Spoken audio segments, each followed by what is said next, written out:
Hello बच्चों, कैसे हैं आप सभी लोग। आपके अपना गुरुकुल पर बहुत बहुत हार्दिक स्वागत है। और जैसा कि आप सभी को पता है कि आपको एक से एक क्लासें मिल रही हैं, एक से एक बढ़कर टॉपिक मिल रहा है और बहुत अच्छे से पढ़ाया जा रहा है। और मैं आपको बताना चाहूँगा कि ज़्यादातर तो आप मुझे देखे होंगे और एक हमारे बहुत परम मित्र जुनेद सर होंगे जिनकी क्लास आप लिए होंगे, और शायद उनकी क्लास से मैं बहुत ज़्यादा वाकिफ़ हूँ क्योंकि मैं भी बैठ कर क्लास लेता हूँ और आपको शायद इस परीक्षा के लिए बहुत ही उपयोगी सिद्ध होगी। तो इसलिए आप सभी लोग बिल्कुल क्लास को, कोई भी क्लास को मिस ना करिए, क्योंकि बोर्ड परीक्षा मात्र 1 से 1.5 महीना के बीच में आपकी होने वाली है। और आप सभी लोग लग जाइए, पूरी ईमानदारी के साथ मेहनत करिए। हम सभी लोग आपके साथ हैं, बशर्ते जितना भी पढ़ाया जाए उसका नोट्स बनाइए, उस होमवर्क को करिए और उस पर आप अमल कीजिए। ऐसा नहीं कि पढ़ने के बाद आप छोड़ दीजिए, फॉर्मेलिटी नहीं अदा करना है, आपको अच्छे तरीके से पढ़ना है। तो चलिए बच्चों, मैं शुरुआत करता हूं आज के क्लास की आप सभी के बीच में। और आज के टॉपिक पढ़ाने से पहले मैं 2 लाइन बोलना चाहूंगा, ध्यान से सुनिए। कहते हैं, रख हौसला वो मंजर भी आएगा। कौन सा मंजर? अरे वही जो रिजल्ट का इंतजार है आपको। जब रिजल्ट निकलेगा तो हमारे घर वाले खुश होंगे, मिठाई ले जाके खिलाएंगे, वही मंजर आएगा। तो बच्चों याद रखिए, रख हौसला वो मंजर भी आएगा और प्यासे के पास चलकर समंदर भी आएगा। और थक कर ना बैठो ए मंजिल के मुसाफिर, आपकी मंजिल भी मिलेगी और मिलने का मजा भी आएगा। तो चलिए बच्चों, शुरुआत करते हैं आज के टॉपिक का। और हमने लिख दिया है प्रथम विश्व युद्ध, फर्स्ट वर्ल्ड वॉर। आज बात करते हैं प्रथम विश्व युद्ध क्या था, इसका कारण क्या था, इसमें कितनी जनधन की हानि हुई, यह विश्व युद्ध कहां लड़ा गया, किस तरह से लड़ा गया, कितने लोग मारे गए। आज मैं बात करता हूं प्रथम विश्व युद्ध का, विस्तार से वर्णन इसका बात करते हैं। कक्षा 9 के और 10 के 11 12 के बच्चे जहां भी होंगे, इस वीडियो को देखने के बाद आप स्किप नहीं करेंगे, पूरी तरह से वीडियो को देखेंगे। यदि आपको वीडियो अच्छा लगेगा तो आप चैनल को सब्सक्राइब कर लीजिएगा और अपने बच्चों में, अपने मित्रों में आप शेयर करिएगा, ताकि ये टॉपिक जो है किसी भी बच्चे से छूटने ना पाए। क्योंकि बच्चों आज रटने की जरूरत नहीं है, आज सिर्फ और सिर्फ आपको समझना है। और मेरा वादा है कि अगर आज आपने इसको समझ लिया तो आपको रटना नहीं पड़ेगा, आपको यह बैठ जाएगा आपके दिमाग में और इसका प्रश्न जब भी कभी पेपर में आएगा इसका उत्तर आप कर सकते हैं। तो चलिए बच्चों, शुरुआत करते हैं प्रथम विश्व युद्ध का। तो ध्यान से देखिए, प्रथम विश्व युद्ध, सबसे पहले हम बात करते हैं 2 देश। ध्यान से देखिए, मैं आपके बीच में लिख रहा हूं, सबसे पहला देश था सार्बिया। कौन सा देश था? सार्बिया था। और दूसरा देश का नाम था ऑस्ट्रिया। कौन सा? Austria Hungary. इसका नाम था ऑस्ट्रिया हंगरी। अब ये ध्यान देने वाली बात है, ये यूरोप के 2 देश थे, सार्बिया और ऑस्ट्रिया हंगरी। बात यहीं की शुरुआत करते हैं, वो तारीख थी। अब यहां पे आपस में ये था कि ये जो दोनों देश थे, इन दोनों देश की आपस में दुश्मनी थी। क्या थी? दुश्मनी थी। जैसे आपका घर होगा और आपके पड़ोसी में या फिर बगल में कोई ऐसा घर होगा जहां से दुश्मनी रहती होगी, लोग आपको मौका पाते ही मार डालना चाहता होगा। होता है ऐसा ना, बहुत होता है। वैसे ही इन दोनों देश के बीच में दुश्मनी थी, सार्बिया और ऑस्ट्रिया हंगरी के। अब यहां पर यह हुआ कि एक समय के बाद जो ऑस्ट्रिया हंगरी का राजकुमार था, क्या था? राजकुमार था। अब राजकुमार का नाम था फ्रांसिस फर्डिनेंट। ये राजकुमार था, कहां का था? ऑस्ट्रिया हंगरी का था। अब बात करते हैं, अब यहां पर एक बोस्निया की राजधानी थी साराजोवा। क्या था? साराजोवा राजधानी में वो तारीख थी, ध्यान से देखिएगा, 28 जून 1914 को। ये राजकुमार वहां पर होता है, ऑस्ट्रिया हंगरी का फ्रांसिस फर्डिनेंट। कहां पर? ये साराजोवा में वहां पर होता है। और सार्बिया को मौका मिलते ही, सार्बिया देश को मौका मिलते ही ये ऑस्ट्रिया हंगरी के राजकुमार की हत्या कर देता है। क्या कर देता है? हत्या कर देता है। ध्यान से देखिए, कोई ये प्रथम विश्व युद्ध बहुत बड़ी कहानी नहीं है, मात्र एक छोटी सी चिंगारी थी और वहीं से ये प्रथम विश्व युद्ध शुरुआत होता है। कहां से? फिर से देखिए, सार्बिया और ऑस्ट्रिया हंगरी 2 देश थे और दोनों देश की आपस में क्या थी? दुश्मनी थी। और जब भी इनको मौका मिलता है एक दूसरे को मार डालना चाहते थे। और वही मौका सार्बिया को एक स्थान पर मिल गया, साराजोवा में, जब ऑस्ट्रिया हंगरी का राजकुमार वहां पे गया हुआ था। और मौका मिलते ही सार्बिया ने उसकी क्या कर दी? हत्या कर दी। अब हत्या होने के बाद क्या लगता है, ऑस्ट्रिया हंगरी चैन से बैठेगा? नहीं बैठेगा। लेकिन इसके बावजूद भी ऑस्ट्रिया हंगरी ने कुछ नहीं कहा।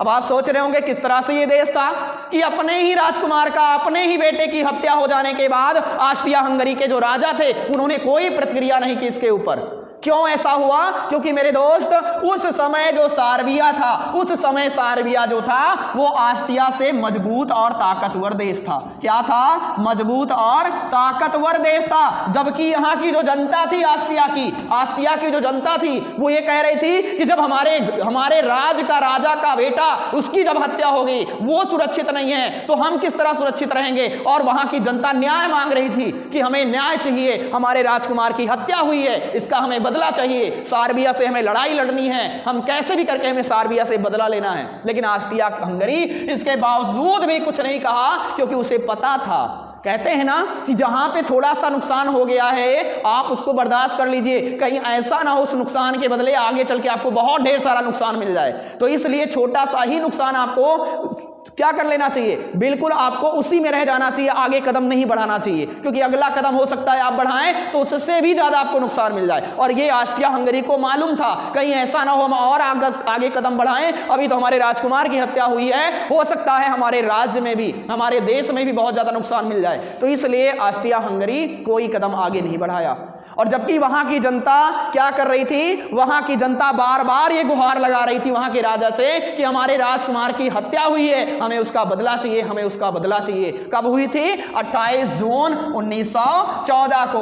अब जब हत्या हुई तो उसके महज 1 महीने के बाद ये बातें पता चलती है जर्मनी को। किसको पता चलती है? जर्मनी को पता चलती है। अब जब बातें ये जर्मनी को पता चलती है, यहीं से ध्यान देने वाली बात है, कहानी की शुरुआत यहीं से होती है।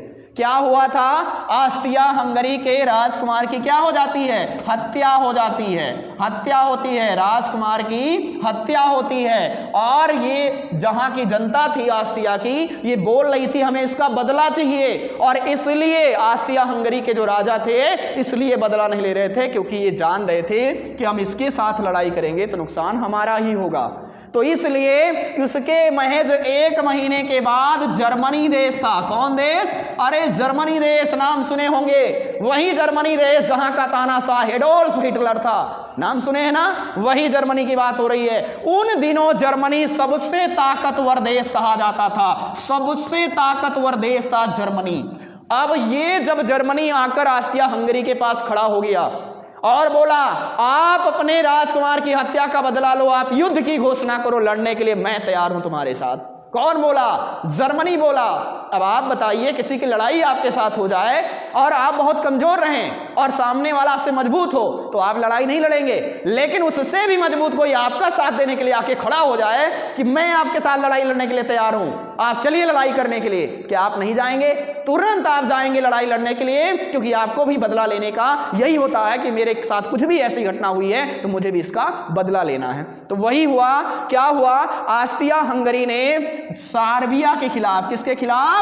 सार्बिया के खिलाफ क्या कर दी? युद्ध की घोषणा कर दी, युद्ध की घोषणा कर दी। ध्यान से देखिए आप सभी लोग, ध्यान से देखेंगे। अब युद्ध की जब घोषणा होती है तो वो युद्ध की घोषणा 1 अगस्त 1914 को, कब? 1 अगस्त 1914 को, 1 अगस्त 1914 को सार्बिया के खिलाफ युद्ध की घोषणा कर देता है। कौन? Austria Hungary. अब जब सार्बिया को लगा रही इसके साथ तो जर्मनी आगे खड़ा है, जर्मनी से युद्ध लड़ना है, तो सार्बिया पूरी तरह से डर गया, क्योंकि अब ऑस्ट्रिया हंगरी नहीं था, अब इसके साथ दुनिया का सबसे ताकतवर देश जर्मनी था। और सार्बिया को लग रहा था अगर अब लड़ाई हो गई तो मेरा देश पूरी तरह से खत्म हो जाएगा, तबाह हो जाएगा। क्यों? क्योंकि अरे जर्मनी आ रहा है लड़ाई लड़ने के लिए। अब सार्बिया पूरी तरह से डर गया, इसके खिलाफ युद्ध की घोषणा हो गई 1 अगस्त को।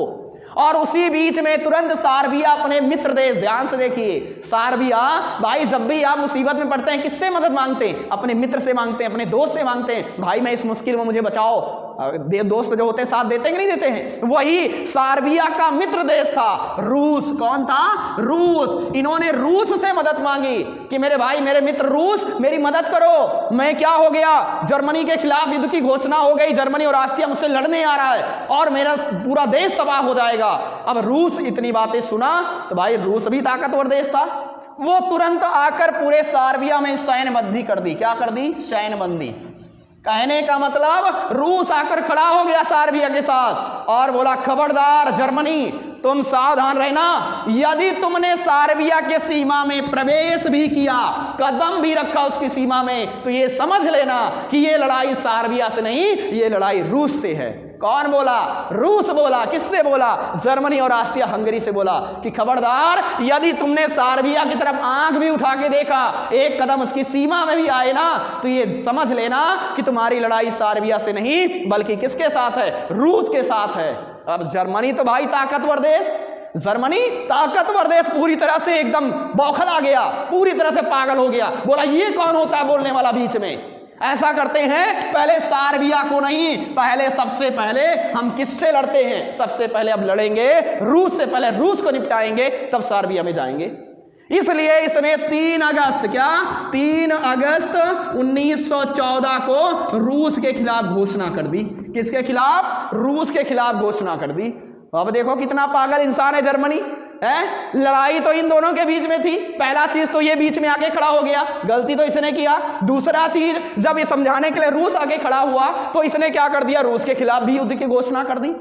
अब रूस भी सोचा कि ये किस तरह से पागल है, अभी तक बताओ उसने इसके भी साथ युद्ध की घोषणा की, मेरे साथ भी की। अब जर्मनी के बगल में एक देश था फ्रांस। क्या था? फ्रांस। अब ध्यान से देखिए, फ्रांस जो देश था वो उसकी दुश्मनी किसी से नहीं थी, लेकिन सबसे अच्छा मित्र था रूस का। किसका मित्र था? रूस का सबसे मित्र देश था। तो देखो भाई, जब भी कभी आपकी लड़ाई किसी से होती है ना, किसी से लड़ने के लिए आप तैयार होते हैं, तो आप उसके साथ में रहने वाला जिससे आपकी बनती है, आपकी बैठती है, आप अच्छे से बात करते हैं, आप कहते हैं कि भैया ध्यान से देखो, उसको आप समझा लीजिए नहीं तो बुरा होगा, आप कहते हैं कि नहीं कहते हैं? तो वही इसने क्या किया, रूस ने बोला फ्रांस से, क्योंकि फ्रांस इसके जस्ट बगल था, तो उसने बोला, रूस ने फ्रांस को कि फ्रांस मेरे मित्र, ध्यान से देखो जर्मनी में ऐसा ऐसा कर रहा है और आपके बगल है, थोड़ा सा उसे समझा लो, नहीं तो लड़ाई होगी तो नुकसान उसका बहुत ज्यादा होगा। तो इस किसने कहा? रूस ने कहा। किससे? अपने मित्र फ्रांस से कहा। तो फ्रांस ने बोला नहीं, आप लोग लड़िए मत, मैं जर्मनी को समझा देता हूं। क्या कहा फ्रांस ने? कि आप लोग लड़ाई मत करिए, मैं जर्मनी को समझा देता हूं। अब जर्मनी ने फ्रांस ने इस जर्मनी से बोला कि भाई आप इस तरह से क्यों कर रहे हो? अरे लड़ाई उन दोनों की है, लड़ने दो, आप बीच में ऐसा क्यों कर रहे हो? और रूस जब बीच में आ रहा है तो रूस के साथ आपने युद्ध की घोषणा कर दी, ऐसा क्यों कर रहे हो? इसमें नुकसान सबका होगा। अब पूरी तरह से जर्मनी और पागल हो गया और खून खौल उठा इसका। बोला कि मेरी लड़ाई तो उन लोगों के साथ है, तू बगल में होकर तुम उनका साथ दे रहे हो। अब सबसे पहले जर्मनी क्या किया? जर्मनी रूस को भी छोड़ दिया और इसने फ्रांस के साथ भी युद्ध की घोषणा कर दी। बोले तुम भी इस लड़ाई में हो, अब सबसे पहले तुमसे लड़ेंगे, गाएंगे उससे बाद में लड़ने के लिए, सबसे पहले तुमसे लड़ाई होगी।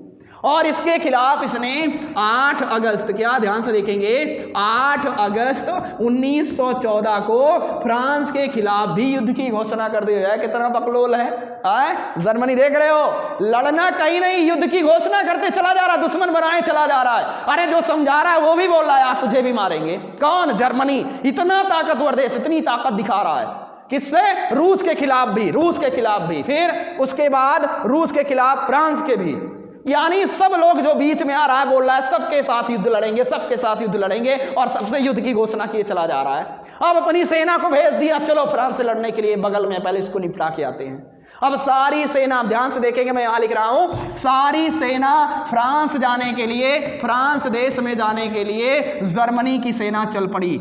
और जैसे ही जर्मनी की सेना चल पड़ी तो बीच में एक देश पड़ता था, उस देश से होकर फ्रांस को जाया जाता था, मतलब रास्ता नहीं था, उस देश से ही। वो देश का नाम था बेल्जियम। क्या नाम था? बेल्जियम। और बेल्जियम की राजधानी क्या है बच्चों? तो बेल्जियम की राजधानी ब्रुसेल्स है। कक्षा 10 में नागरिक शास्त्र में पहला ही अध्याय सत्ता की साझेदारी, उसमें बेल्जियम देश के बारे में समझाया गया है। तो जब जर्मनी की सेना जा रही थी तो बेल्जियम देश से होकर जाना पड़ता था, और जब ये बहुत छोटा था, बहुत कमजोर देश था, और जैसे ही इसके सीमा में इसकी सेना प्रवेश की ना, ये बेल्जियम पूरी तरह से डर गया। और ये जर्मनी की सेना यहां क्या कर रही है? कहीं हमारे देश पर कब्जा करने के लिए तो नहीं आ रही है? और इसने तुरंत संदेश अपने मित्र देश इंग्लैंड को दे दिया। किसको दे दिया? इंग्लैंड को। तो इंग्लैंड को जैसे ही इसने संदेश दिया कि ये जर्मनी मेरे साथ ऐसे कर रहा है, मेरी सीमा में प्रवेश कर रही है इसकी सेनाएं, तो तुरंत इंग्लैंड जर्मनी को भेजता है संदेश और बोलता है, खबरदार इंग्लैंड, अगर तुमने इसके साथ जरा सा भी भी इसकी सीमा में प्रवेश किया तुरंत बाहर निकल जाओ। अगर ऐसा तुम कुछ भी करते हो तो समझ लेना ये लड़ाई तुम्हारी बेल्जियम और फ्रांस से नहीं बल्कि ये लड़ाई तुम्हारी इंग्लैंड से होगी। अब देखो, ये तो पहले से ही पागल बन के बैठा था जर्मनी, है ना। ये तो गुस्सा, कहते नहीं है भाई मेरा तो पहले से ही हाथ पैर कटा हुआ था, तुमने नमक छिड़क दिया। क्या कर दिया? नमक छिड़क दिया। अरे ये तो गुस्सा पागल पहले से ही था। और जैसे इंग्लैंड ने इस बात को बोला तुरंत जर्मनी ने बोला अरे छोड़ो, बेल्जियम को छोड़ो, फ्रांस को छोड़ो, सबसे पहले युद्ध की घोषणा करो इंग्लैंड से। किसके साथ? इंग्लैंड के साथ। और इसने इंग्लैंड के साथ युद्ध की घोषणा कर दी और इंग्लैंड से लड़ने के लिए चल पड़ा।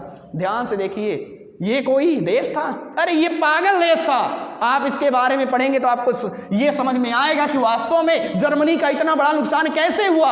आप ध्यान से देखिए, इनमें सिर्फ और सिर्फ सर्बिया और ऑस्ट्रिया हंगरी का साथ था। सिर्फ और सिर्फ शुरुआत उन्हीं दोनों की थी, लेकिन बीच में जर्मनी ही आकर इस युद्ध की शुरुआत करता है। अब बच्चों ध्यान से देखिए, सिर्फ और सिर्फ जर्मनी अकेला और इतने सारे देश को उसने क्या कर दिया? अपना दुश्मन बना लिया और सबसे युद्ध लड़ने की घोषणा कर दी कि हम सबके साथ युद्ध लड़ेंगे, सिर्फ अकेला जर्मनी।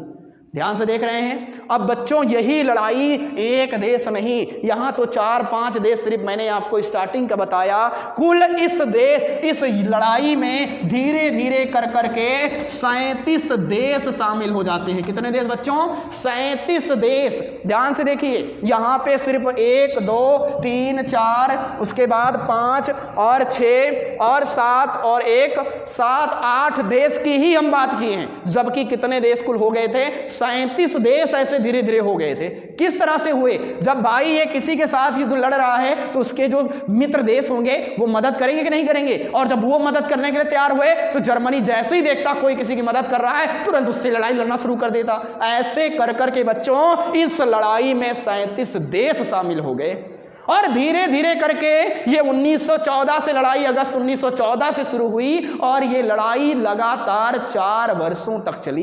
कितने साल तक? 4 वर्षों तक चली। अब ध्यान देने वाली बात यह है कि 4 वर्षों तक जब लड़ाई चली तो क्या लगता है इसमें नुकसान कुछ नहीं हुआ होगा? नहीं बच्चों, इसमें नुकसान बहुत ज्यादा हुआ और सबसे ज्यादा नुकसान इसमें हुआ जर्मनी का हुआ, क्योंकि आपको पता है कि मात्र 2 से 3 ही देश थे एक तरफ, बाकी अपोजिट में 30 से भी प्लस देश थे जो कि इससे लड़ाई लड़ रहे थे। और कितना भी हथियार इसके पास वेपन हथियार रहे हों, जब लगातार ये लड़ाई लड़ रहा है, लगातार 4 साल लड़ाई लड़ रहा है, तो क्या लगता है इसके देश में किसी चीज की कमी नहीं होगी? तो 100% धीरे धीरे चीजें समाप्त होंगी। इसके पास हथियार समाप्त होना शुरू हो गया, सैनिकों की कमी होना शुरू हो गई, देश में बहुत ज्यादा आर्थिक समस्याएं आने लगी, बहुत ज्यादा तंगी आ गया, रुपया पैसे का भुखमरी आना शुरू हो गया, क्योंकि पूरी तरह से जितना रुपया पैसा था, जितना भी राजकोष था, वो सारा का सारा लड़ाई में लग रहा था और वो धीरे धीरे उसकी स्थिति देश की बेकार होती चली जा रही थी। अंत में सबसे बड़ी दुनिया की सैन्य शक्ति अमेरिका देश भी इस लड़ाई में कूद पड़ा प्रथम विश्व युद्ध में। और अमेरिका जब लड़ाई लड़ना शुरू किया तो ये भी इसी 30 देश की तरफ था, यानी सर्बिया की तरफ था, और जर्मनी की तरफ से वो अपोजिट था, जर्मनी से लड़ाई लड़ रहा था। और जब अमेरिका ने देखा कि इससे ये इस तरह से मानने वाला नहीं है तो बहुत ज्यादा क्या हुआ, बहुत ज्यादा इसके ऊपर प्रेशर किया गया, बड़े सारे देश इसके साथ लड़ाई लड़ना शुरू कर दिए और अंत में आकर जर्मनी ने आत्मसमर्पण कर दिया। क्या कर दिया? आत्मसमर्पण कर दिया। लेकिन ध्यान से ये देखेंगे, उस समय बच्चों हिटलर नहीं था। कौन नहीं था? हिटलर नहीं था, हिटलर था, लेकिन उस समय मात्र 14 वर्ष का था। कितने वर्ष का? 14 वर्ष का था। और ये भी उस समय जर्मनी के सैनिकों के साथ लड़ाई लड़ रहा था, क्योंकि जर्मनी में एक ग्रुप बना था, एक सैनिकों का ग्रुप बनता था और उसी में ये शामिल किया गया था और ये लड़ाई लड़ के बुरी तरह घायल हो गया था, बुरी तरह घायल हुआ था प्रथम विश्व युद्ध में। और इसने कसम खा ली थी कि जब भी कभी हमें मौका मिलेगा हम अपने देश का बदला लेंगे, क्योंकि बच्चों ये लड़ाई 1918 तक चलती है और 1918 में जर्मनी ने खुद आत्मसमर्पण कर दिया। और आत्मसमर्पण करने के बाद जितना भी इस लड़ाई में हर्जाना खर्चाना हुआ सब कुछ जर्मनी को उठाना पड़ा, जितने भी देशों का नुकसान था सब जर्मनी को भरना पड़ा। कम से कम 20 साल लग गए 1918 के बाद जर्मनी सिर्फ और सिर्फ हर देशों का कर्जा भरता रहा, यानी इसका देश पूरी तरह से क्या हो गया, तबाह हो गया। धीरे धीरे हिटलर बड़ा होता है और बड़ा होने के बाद इस देश का शासन करना शुरू कर देता है, तानाशाह बन जाता है जर्मनी का। और वही जब तानाशाह बनता है तो उसे प्रथम विश्व युद्ध यही याद आता है कि हमारा देश किस तरह से इतनी विकट परिस्थितियों में था, और इस तरह से होने के बाद हमारे देश से सारे देशों का हर्जाना भुगताया गया था, सब कुछ भरपाई किया था हमारा देश, और हम ऐसा करेंगे, हम अपने देश का बदला लेंगे। और यही हिटलर बदला लेने के लिए जर्मनी का द्वितीय विश्व युद्ध की शुरुआत किया था, जो कि 1939 से लेकर 45 तक चलता है। अब बात यहां पे द्वितीय विश्व युद्ध की आ जाती है, हम फिर से बात करेंगे, लेकिन यह समझना आप कि द्वितीय विश्व युद्ध का कारण सिर्फ यही था, हिटलर जब तानाशाह बनता है जर्मनी का तो यह सोचता है कि मुझे अपने देश का बदला लेना है, और जब इसके पास फिर से ताकत बढ़ जाती है तो यह द्वितीय विश्व युद्ध की शुरुआत करता है। और द्वितीय विश्व युद्ध 1939 से शुरू होता है, 45 में जाकर खत्म होता है। वो भी इस तरह खत्म नहीं होता है, इसके बावजूद भी अमेरिका फिर से इसके ऊपर परमाणु बम से हमला करता है। 6 अगस्त 9 अगस्त, तारीख ध्यान से नोट करिएगा, 6 अगस्त 1945 को हिरोशिमा पर, कहां पर, हिरोशिमा पर, और 9 अगस्त 1945 को नागासाकी पर, कहां पर, नागासाकी पर परमाणु बम गिराया जाता है, अमेरिका गिराता है। और इस परमाणु बम का नाम आप सभी लोग जानते हैं, इसका नाम था लिटिल बॉय। क्या नाम था, लिटिल बॉय इस परमाणु बम का नाम था। और जो 9 अगस्त को नागासाकी पर गिराया गया था उसका नाम था फैट मैन। क्या नाम था, फैट मैन। कहने का मतलब बच्चों, जब अमेरिका ने परमाणु बम भी इसके ऊपर गिरा दिया, पूरी तरह से ये शहर तबाह हो गए, हिरोशिमा और नागासाकी। कहा जाता है आज भी वहां पर यदि बच्चे पैदा होते हैं तो आज भी इसका असर देखने को मिलता है। मतलब ये करने के बाद भी हिटलर पूरी तरह से अपने आप को हार नहीं माना और लड़ाई लड़ता रहा, बहुत तेजी के साथ लड़ाई लड़ता रहा। इसके बावजूद अमेरिका ने 9 अगस्त के बाद 15 अगस्त को, कब, 15 अगस्त 1945 को टोक्यो पर परमाणु बम गिराने का क्या कर दिया, आदेश दे दिया कि हम 15 अगस्त 1945 को टोक्यो पर परमाणु बम गिराएंगे। जब इतना देखने के बाद हिटलर को लगा कि अब मेरा देश पूरी तरह से तबाह हो रहा है। क्या हो रहा है, पूरी तरह से तबाह हो रहा है, तो हिटलर ने खुद को आत्मसमर्पण कर दिया फिर से। और फिर से वही कहानी हुआ जो प्रथम विश्व युद्ध में हुआ था। कहने का मतलब हिटलर को बंदी बना लिया जाता है, जेल में रखा जाता है, और हिटलर को फिर कुछ बर्दाश्त नहीं होता, और अंत में आकर मेरा संघर्ष एक आत्मकथा लिखता है और अपना खुद क्या कर लेता है, आत्महत्या कर लेता है। तो उसकी आत्मकथा मेरा संघर्ष पढ़ेंगे तो आपको प्रथम विश्व युद्ध से लेकर द्वितीय विश्व युद्ध सारी चीजों के बारे में आपको पता चलेगा। तो चलिए, ये प्रथम विश्व युद्ध रहा। अब हम इसमें कुछ टॉपिक बात कर लेते हैं। आखिर प्रथम विश्व युद्ध कब शुरुआत हुई और कितने देश इसके साथ लड़ाई लड़े और इसमें क्या क्या चीजों की जनधन हानि हुई, तो ये चीजें हम देख लेते हैं लास्ट में पढ़ने के बाद। तो सबसे पहला चीज, समय की बात करें प्रथम विश्व युद्ध, तो समय बच्चों 4 वर्ष तक चला था। कितना, 4 वर्ष तक चला। और दूसरा चीज, जो जगह थी वो किस जगहों पर लड़ा गया, तो बच्चों एशिया और यूरोप, ये 2 महाद्वीप में जितने देश थे सारे देशों ने मिलकर इस लड़ाई को लड़ा था। और इसके बाद यदि बात करें तो इसका माध्यम क्या था इस युद्ध का, तो इस युद्ध का माध्यम था जल, थल और वायु। ये तीनों माध्यम में इस युद्ध को लड़ा गया था, जल से भी, थल से भी, जमीन से भी, और वायु आसमान हवा से भी। मतलब तीनों माध्यम प्रयोग में लाया गया था इस विश्व युद्ध को लड़ने के लिए। क्योंकि इस समय बच्चों कितने देश शामिल थे, तो यदि हम कुल देश की बात करें तो कुल देश बच्चों इसमें 37 देश शामिल थे। कितने देश, 37 देश शामिल थे। यदि हम बात करें इसमें क्षति क्या हुई थी, तो बच्चों 1,70,00,000 लोग मारे गए थे। कितना, 1,70,00,000 लोग मारे गए थे।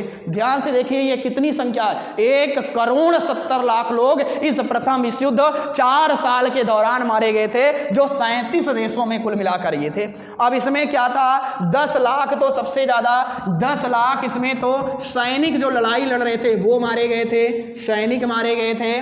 और साथ ही साथ 60 लाख, क्या, 60 लाख थे जो आम जनता मारी गई थी। इनमें से ये चीज था कि 10 लाख कौन मारा गया था इस 70 लाख में, ध्यान से देखेंगे 10 लाख, इस 70 लाख में 10 लाख सैनिक थे और 60 लाख आम नागरिक थी, आम जनता थी। इसके अलावा 1 करोड़ लोग मारे गए थे। क्लियर हो गया? इतना ज्यादा इसका प्रभाव, इसका नुकसान पूरे यूरोप और एशिया महाद्वीप में था। और इसकी शुरुआत कब होती है तो आप सभी को पता है 28 जून 1914 को इसकी शुरुआत होती है। कहां से? जब हत्या हो जाती है ऑस्ट्रिया के राजकुमार की, उसी समय से ये शुरुआत होती है। और 1 अगस्त 1914 से ये लड़ाई शुरू होती है और 1918 पर ये लड़ाई जाकर समाप्त होती है। कब? जब जर्मनी आत्मसमर्पण कर देता है। क्या करता है? आत्मसमर्पण। कहने का मतलब जब तक इसके अंदर सहन शक्ति थी,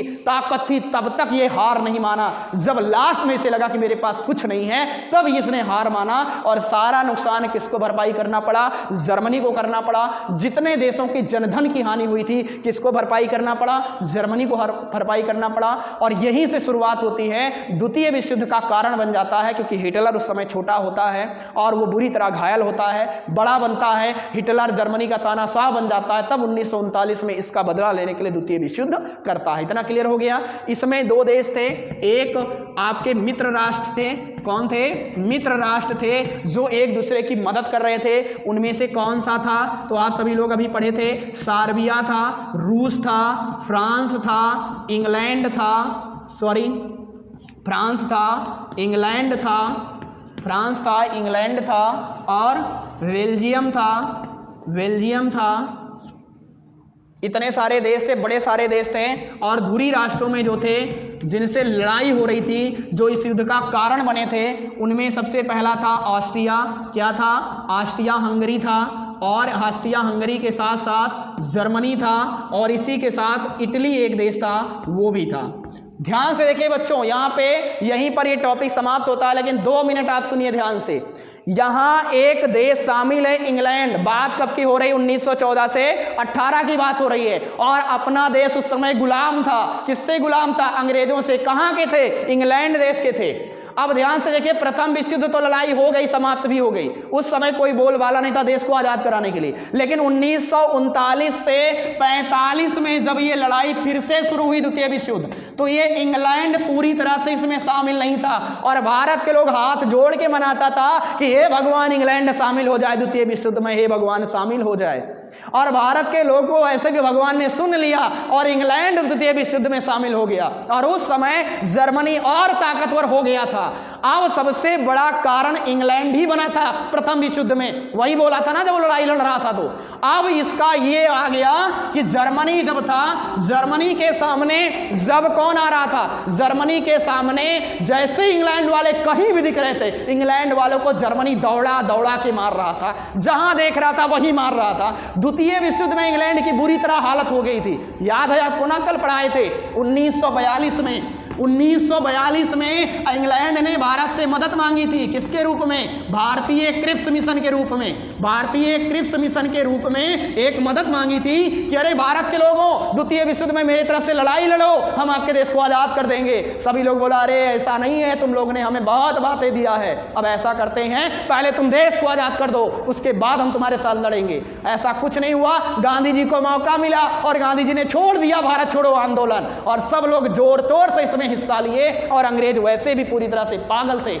उस लड़ाई में परेशान थे, उनको किसी प्रकार की कोई मदद नहीं मिली, उनकी पूरी तरह से कमर टूट गई और भारत छोड़ने को तैयार हो गए। और उसी बीच में कैबिनेट मिशन आता है और हमारे भारत देश को क्या कर देता है? आजाद कर देता है। और हम सभी लोग आज आजादी का जश्न मना रहे होते हैं। तो बच्चों, ये था प्रथम विश्व युद्ध और इसी के साथ साथ हम लोगों ने द्वितीय विश्व युद्ध को पढ़ लिया। तो चलिए, उम्मीद करते हैं कि आपको समझ में आया होगा। इसको सिर्फ और सिर्फ आपको अच्छे तरीके से देखना है और समझना है, क्योंकि प्रश्न आता है प्रथम विश्व युद्ध का वर्णन कीजिए, प्रश्न आता है प्रथम विश्व युद्ध में हुई जनधन की हानि लिखिए। प्रश्न आता है प्रथम विश्व युद्ध में जर्मनी के कारणों का वर्णन कीजिए। तो इसमें जितने भी कारण हैं, कुछ भी कोई भी प्रश्न आएगा तो उसका आंसर यदि आप अच्छे तरीके से पढ़े रहेंगे तो उसका उत्तर दे सकते हैं। तो चलिए बच्चों, आप अच्छे से देखिए। यदि अच्छा लगा हो वीडियो तो आप लाइक करिए और साथ ही साथ सब्सक्राइब करिए चैनल को और बेल आइकन पे प्रेस करिए ऑल पर, ताकि सभी क्लासों की नोटिफिकेशन आपके पास पहुंचे। बाकी आपके जानने समझने के जितने भी बच्चे हैं उन तक ये शेयर कीजिए, क्योंकि परीक्षा नज़दीक है,